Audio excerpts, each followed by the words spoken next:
opmærksomhed, deres evne til at blive rasende.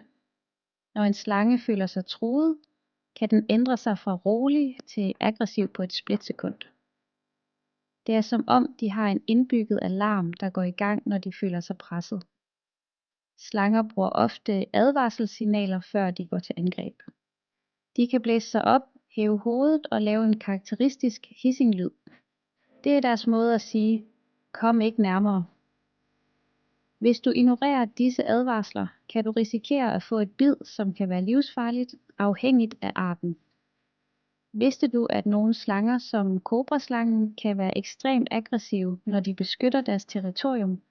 De kan endda rejse sig op og vise deres hætte for at skræmme fjender væk.